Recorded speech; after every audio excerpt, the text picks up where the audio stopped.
Então, pessoal, tudo bom? A gente vai dar início à nossa primeira aula do conteúdo de treinamento esportivo, certo? Lembrando que essa é uma aula de revisão e é referente à primeira semana de paralisação. Esse conteúdo já foi todo ministrado, o trabalho já está disponível para vocês na plataforma. Eu peço que vocês respondam o quanto antes, ainda não defini o prazo, porque eu ainda estou organizando o cronograma de postagens do material, certo? Vai ter a aula 1, nós teremos posteriormente a aula 2, certo? Eu estarei liberando algumas atividades também para vocês fazerem, certo? E depois eu irei fazer a correção dos trabalhos, certo? Valendo a nota parcial. Então, peço a atenção de vocês, principalmente na demanda dos trabalhos parciais, certo? Então, vamos lá, a revisão do conteúdo, lembrando que é conteúdo de avaliação global. Nessa primeira imagem, nós vemos o treinamento pliométrico, que é um treinamento de saltos, onde esse rapaz está pulando aí, certo? E ao lado dele, nós vemos esse outro rapazinho aí carregando inicialmente um bezerro e por último um boi. É só uma história da Grécia, tá? Esse cara chamado de Milo de Crotona, baseado numa história real da Grécia, tá? Ele é considerado a primeira pessoa que criou um treinamento sistematizado, um treinamento contínuo, tá? Como foi que ele criou esse treinamento? Inicialmente ele pegou o bezerro, colocava o bezerro nas costas e toda manhã ele ia andar com esse bezerro. Conforme o bezerro ia crescendo, ele ia ficando mais forte proporcionalmente, tá? E até que quando o bezerro virou um boi, ele já estava forte o suficiente para levantar o boi, tá? Então foi um processo de treinamento que ele criou para que ele pudesse ficar forte. Então ele é conhecido como o primeiro método de treinamento sistematizado criado por Milo de Crotona ainda na Grécia, né? Então é só uma história para podermos analisar um pouco do treinamento desportivo, do que foi e os métodos, que é o que nós iremos falar nessa primeira etapa, tá? Então, o conceito de treinamento é uma ação sistemática que implica na existência de um plano que define igualmente objetivos parciais, os conteúdos e os métodos de treinamento cuja realização deve desenvolver mediante controle dos meios. Então, o treinamento ele é uma ação planejada, tá, de treino, de exercícios, que ela deve estipular o que? Um plano, um planejamento. Tá? E o que é que deve conter dentro desse planejamento? Objetivos parciais, conteúdos e métodos. Então não é só eu chegar na praia e dizer, eu vou correr para me emagrecer, certo?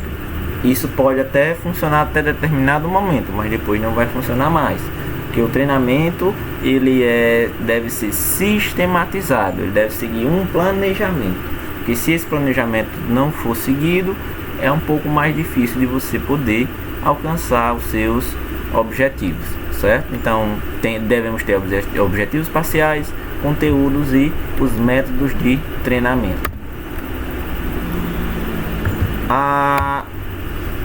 Dentro do treinamento nós temos os princípios do treinamento desportivo. Para que servem esses princípios?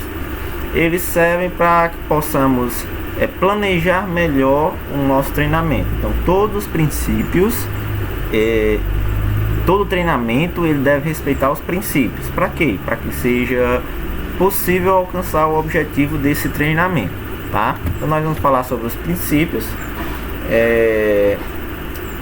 O treinamento é um processo complexo que só pode ser atingido mediante a união de diversos fatores. Então são diversos fatores que juntos que vão gerar o resultado do treinamento, tá? Bompa, que é um estudioso do treinamento desportivo há muito tempo, ele vem definir o treinamento como uma atividade desportiva sistemática de longa duração, graduada de forma progressiva a nível individual. Então o treinamento ele deve ser de longa duração, tá? Não é uma coisa, eu vou 10 minutos, acabei e pronto. Dependendo do treinamento não é assim, certo?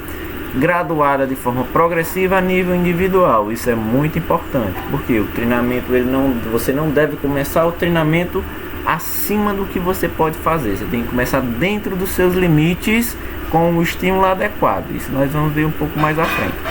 O nível individual é que todo treinamento é diferente de uma pessoa para outra, respeitando as individualidades de cada um. Tá? O objetivo é preparar as funções humanas, psicológicas, fisiológicas para superar as tarefas mais exigentes. Então, o treinamento ele sempre vai almejar tornar a pessoa que está praticando melhor do que da vez anterior. Então, o treinamento ele é um processo, uma escadinha, tá? Uma escadinha do qual você começa mais embaixo e vai evoluindo conforme o treinamento.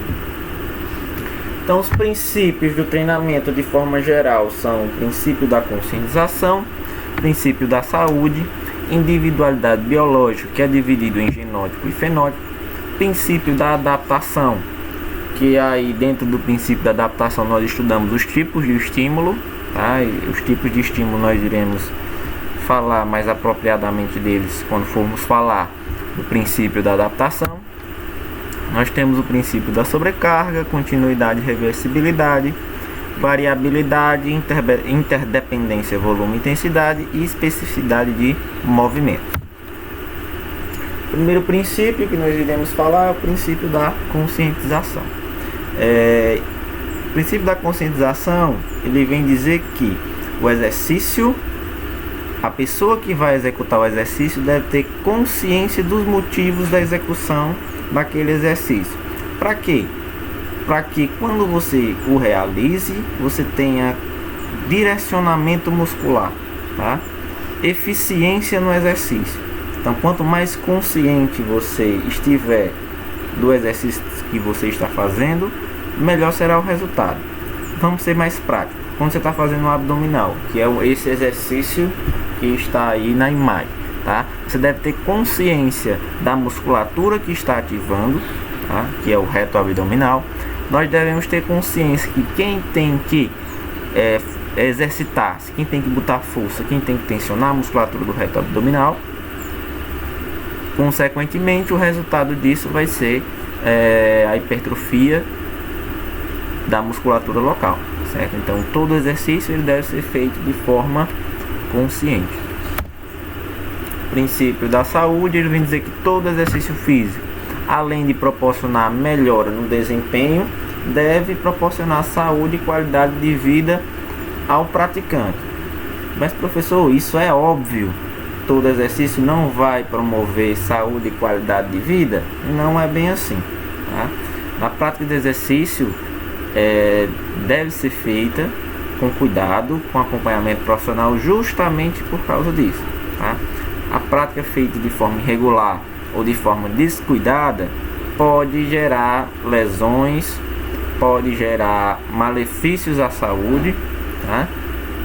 E em alguns casos, como está dizendo aí, no alto rendimento, as pessoas ultrapassam tanto o seu limite que acabam adoecendo, tá? Então, por isso que quando se for realizar uma prática de exercício físico, uma das coisas que tem que ser levada em consideração é a saúde e a qualidade de vida. Isso não pode ser deixado de lado, tá? Isso se dá também com um acompanhamento profissional. E a consciência. Princípio da individualidade biológica vem dizer que a resposta do treinamento são determinadas por características hereditárias associadas à influência do meio ambiente. Como assim? Nós temos dois fatores que influenciam isso: é o genótipo e o fenótipo. Vamos conhecê-los, tá? O genótipo caracteriza os potenciais de predisposição inatas ou aptidão. Então, em resumo, o genótipo são as capacidades que já nascem com você, tá? Como assim, professor? Dê exemplo aí de algumas capacidades. Vamos lá. Tipo de fibra muscular, quantidade de fibra muscular, capacidade de exercer velocidade, captação de oxigênio pelos pulmões, certo? Então, são algumas condições que já nascem com a pessoa, que facilitam ou não o aprendizado de uma determinada sequência de exercícios ou modalidade esportiva, tá?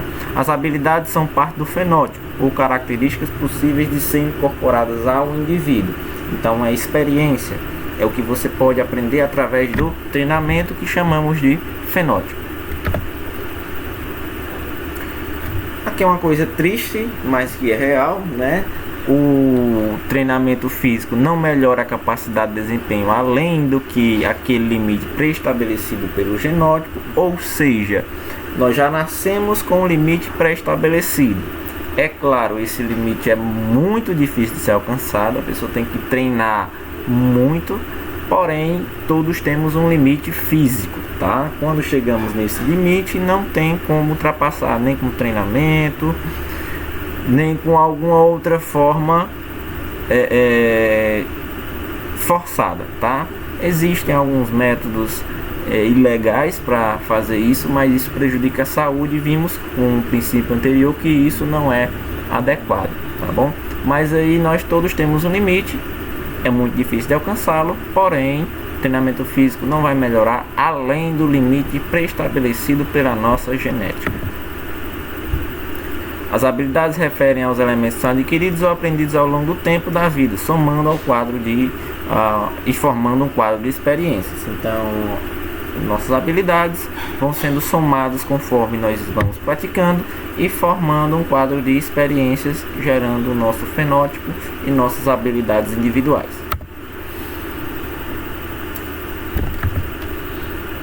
Então aqui nós temos a diferenciação ou o exemplo de genótipo, do que seria genótipo e do que seria fenótipo, tá? O genótipo é a estatura, biotipo e estrutura corporal, tá? Se é endomorfo, ectomorfo, mesomorfo, isso também influencia.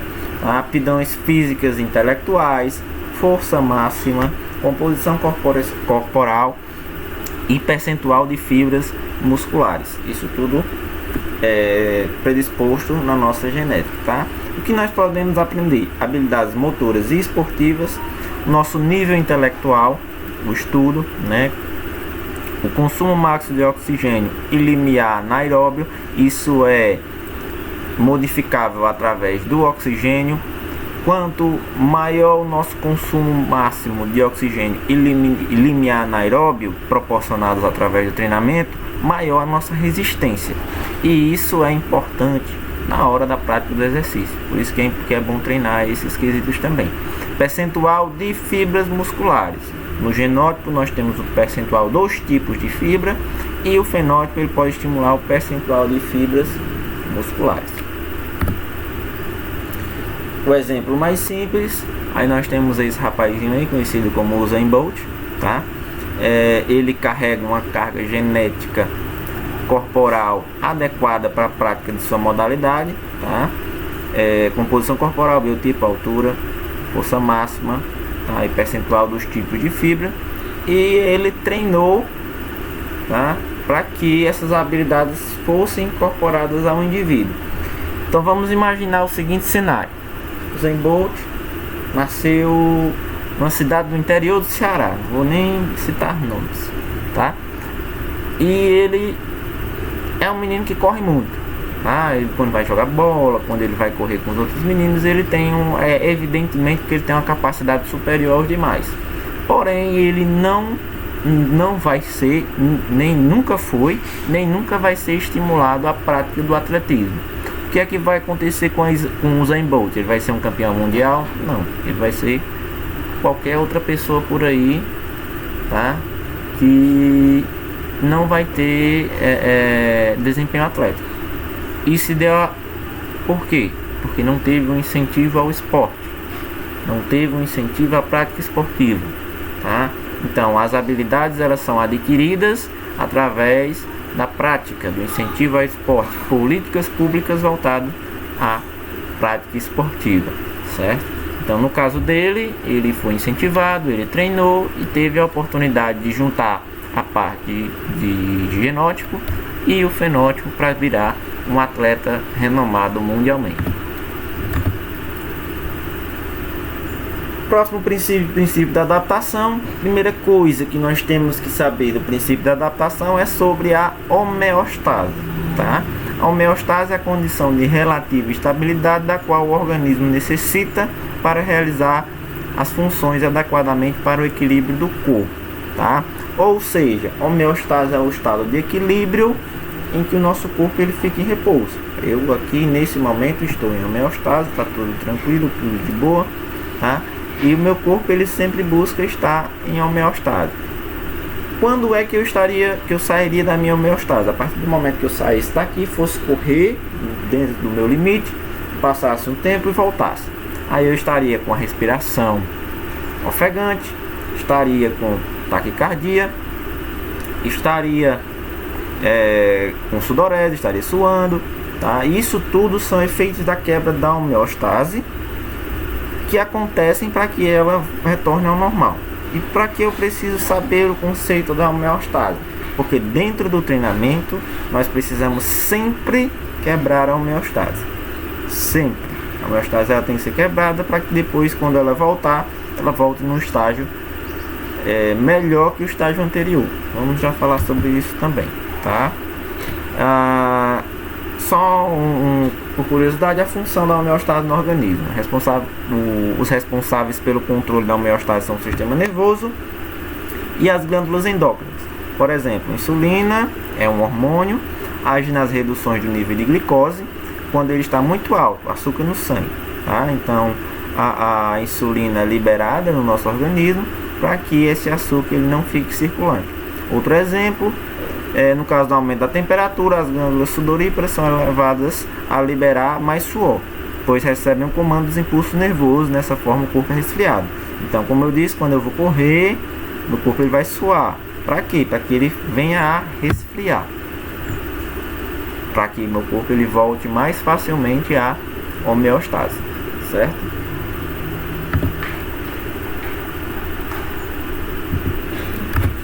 Dentro do conceito de adaptação, nós vamos ver os estímulos, tá? Os estímulos que geram adaptação podem ser divididos em categorias, onde cada um vai proporcionar um efeito diferente sobre a homeostase.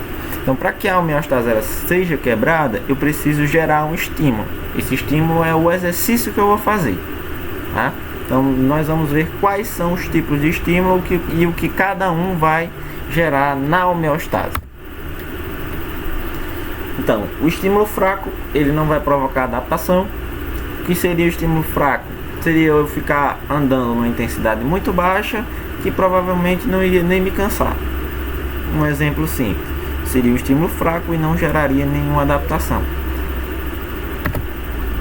Nós temos os estímulos médios, que eles vão ativar o organismo, ele vai me cansar naquele momento, ele vai aparentemente quebrar a minha homeostase, porém ele não vai gerar efeito porque ele não vai ser um estímulo adequado, tá? Nós temos o estímulo forte. Sempre que realizamos a prática de um exercício, nós temos que buscar o estímulo forte, tá? Ele vai quebrar a homeostase e vai permitir a adaptação. Ele é um estímulo que vai gerar um cansaço, ele vai gerar fadiga, ele vai gerar toda aquela situação da quebra da homeostase, tá? Porém, ele vai gerar também a adaptação, certo?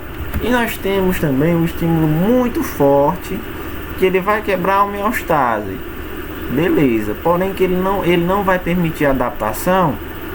Por quê? Porque o estímulo é tão forte que o nosso corpo ele não consegue se recuperar adequadamente.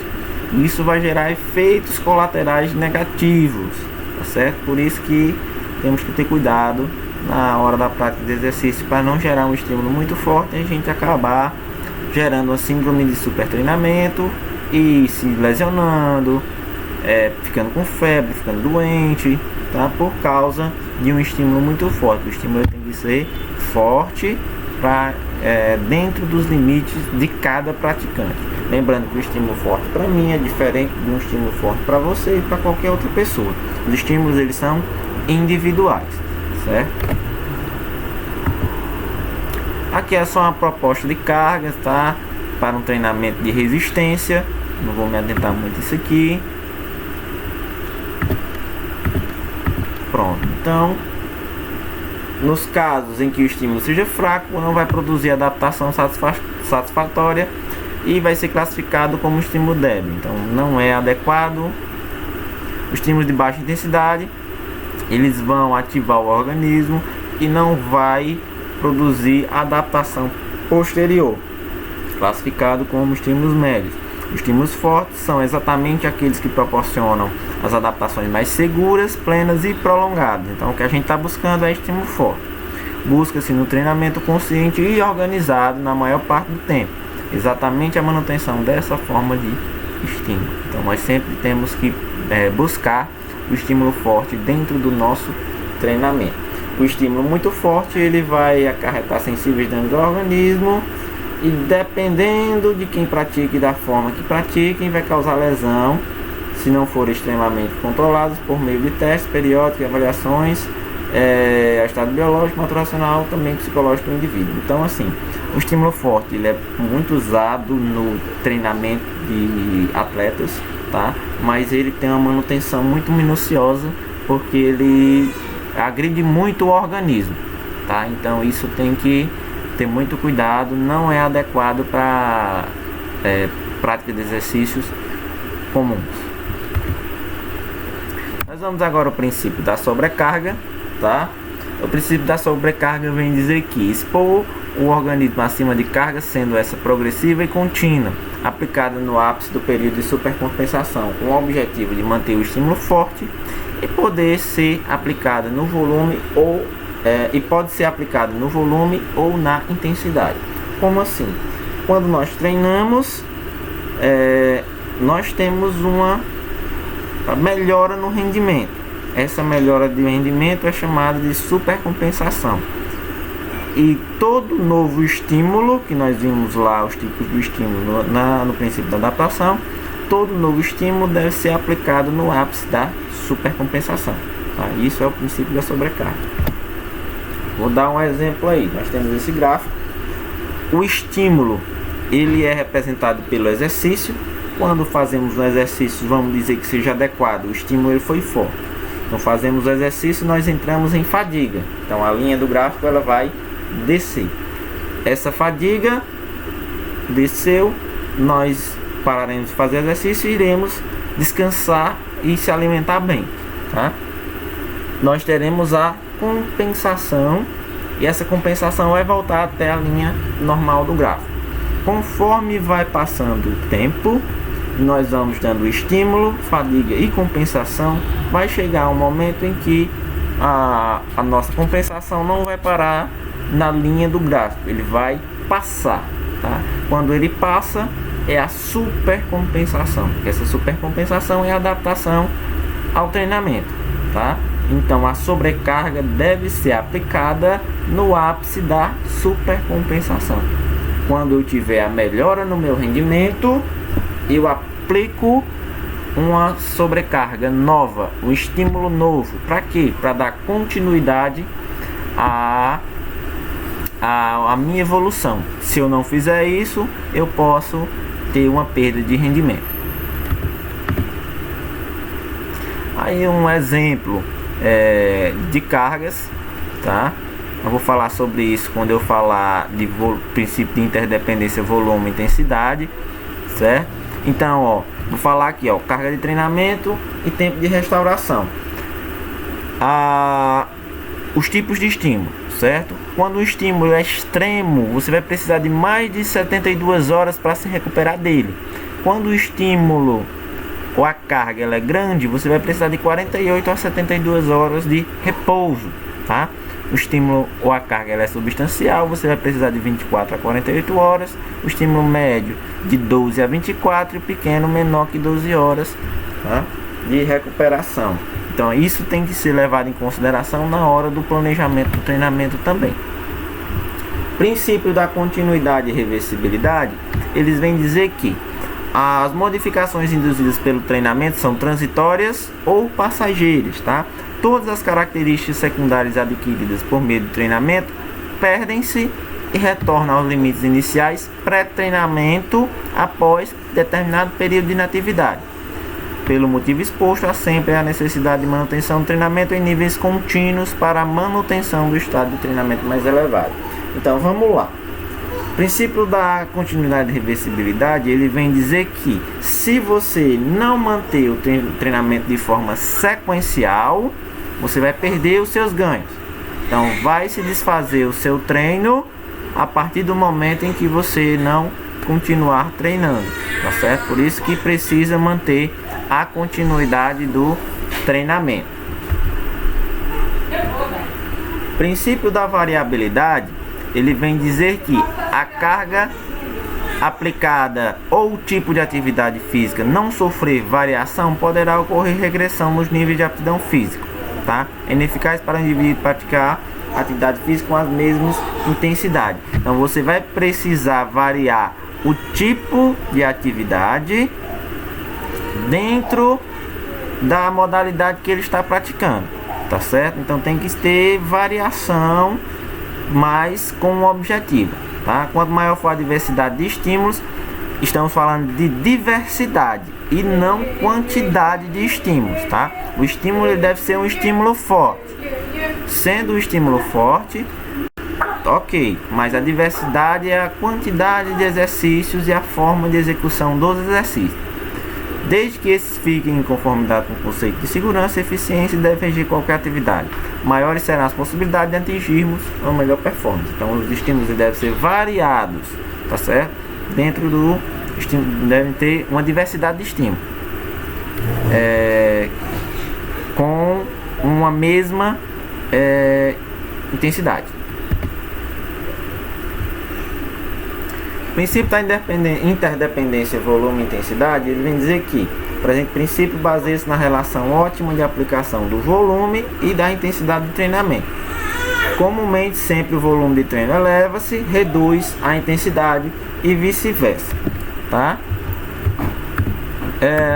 Então, isso quer dizer que o volume e a intensidade do treinamento, eles são inversamente proporcionais. Então, quanto maior for um, menor é o outro. Então, vamos fazer logo a leitura aqui dos conceitos, depois a gente volta lá para o exemplo, tá? Como volume, a quantidade do treinamento, caracteriza por toda mudança ou modificação relacionada ao número de repetições por série de exercício, número de exercício em cada série ou sequência, número de grupos, treinos diários, semanais, mensais ou um macrociclo. A intensidade é conhecida como a qualidade do treinamento, possui estreita relação com as manipulações sobre a sobrecarga de trabalho, percentual de carga, intervalo de repouso, velocidade de execução e dos gestos, tá certo? Então vamos lá. As séries são o volume e o percentual de cargas é a intensidade. Vamos dar o exemplo aí de força pura. Para força pura, o volume ele é baixo, de 1 a 3 repetições. Porém, o percentual de carga como é bem elevado, de 90 a 100% da carga. Indo para outra extremidade, para resistência de força muscular localizada, as repetições elas são bem mais altas comparadas à de força pura. Porém, o percentual de cargas ele é bem mais baixo, certo? Então, como a gente também pode ver os outros tipos de força dinâmica e explosiva, a forma de treinamento, o volume e a intensidade eles são inversamente proporcionais. Princípio da especificidade dos movimentos, ele vem dizer que a aplicação de um estímulo de treinamento provocada sobre um organismo precisa de uma resposta específica e relacionada diretamente à forma de exercício utilizado, tá? Então, quando você for realizar um treino, ele deve ser específico para a modalidade que você está planejando. Ele deve melhorar as capacidades físicas daquela modalidade. Um exemplo bem simples: você não vai colocar um atleta de natação para correr e dar 10 voltas no campo, tá? Isso não vai melhorar o condicionamento, mas não de uma forma atlética, não de uma forma específica para a modalidade. Então todo treinamento ele deve ser específico para a modalidade em que se está praticando.